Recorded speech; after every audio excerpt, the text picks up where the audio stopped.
Conte coréen, l'artiste. Il y avait une fois en Corée un artiste peintre nommé Kinton. Il était célèbre, mais il rêvait d'une gloire plus grande encore que celle dont il jouissait. Un soir, il vit en rêve un vieillard octogénaire qui lui adressa ces paroles. Il existe une rivière céleste, plus merveilleuse que le ciel et plus lumineuse que la plus pure des eaux terrestres. Pour la découvrir, il faut observer le ciel chaque nuit. Elle commence son cours à l'endroit même où tombe le reflet rougeâtre de l'Orion qui l'embrase de sa couleur. Fais un tableau de cette rivière. Ton œuvre donnera le bonheur à toute la Corée. Mais elle te coûtera la vie. Kim se réveilla.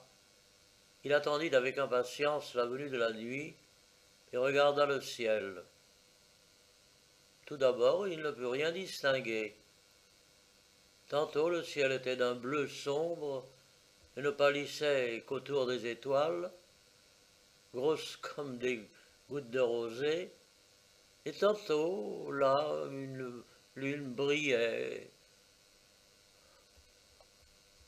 entourée de la douce lueur de l'Orion, et dans cette clarté s'éteignaient les étoiles et pâlissait le firmament.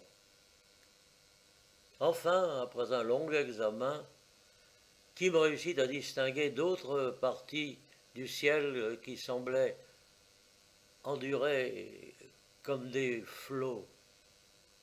Et il aiguisa tellement sa vue qu'il put apercevoir ce qu'aucun mortel n'avait vu avant lui.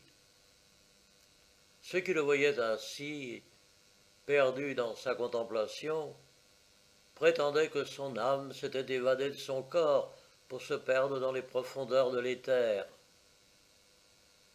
Et le travail de Kim avançait lentement. Des mois, des années passèrent. Et un jour que Kim contemplait le ciel, il ne lui restait plus qu'à discerner un dernier reflet. Il cessa soudain de voir et l'azur et tout ce qui l'entourait. Kim était devenu aveugle. Lorsqu'on entra chez lui au matin, on le trouva mort. On porta son tableau chez le roi.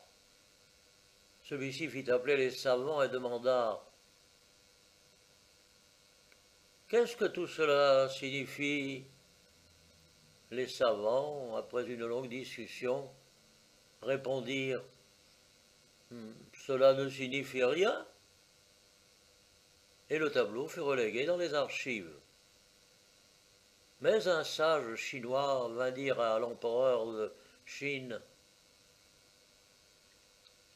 Le célèbre artiste Kinton de Corée a peint un extraordinaire tableau. Il faut l'acquérir à n'importe quel prix. » L'empereur de Chine envoya acheter le tableau et le roi de Corée le céda pour 1000 cash. Mais les Chinois, ayant dû corrompre les ministres coréens, le tableau leur revint à 30 000 cash. « Que voulez-vous faire de cette ordure ?» demandèrent les ministres coréens en cachant l'argent dans leurs larges manches. « Ce que nous voulons en faire, donnez-nous donc un hameçon. » Et lorsqu'on eut approché l'hameçon de la toile, il en sortit un poisson vivant. « Vous le voyez » s'écrièrent les Chinois, « vous avez vendu le bonheur de votre pays. » Et depuis lors, la Chine commença à prospérer, et la Corée tomba pour un peu dans la misère où elle se trouve encore aujourd'hui.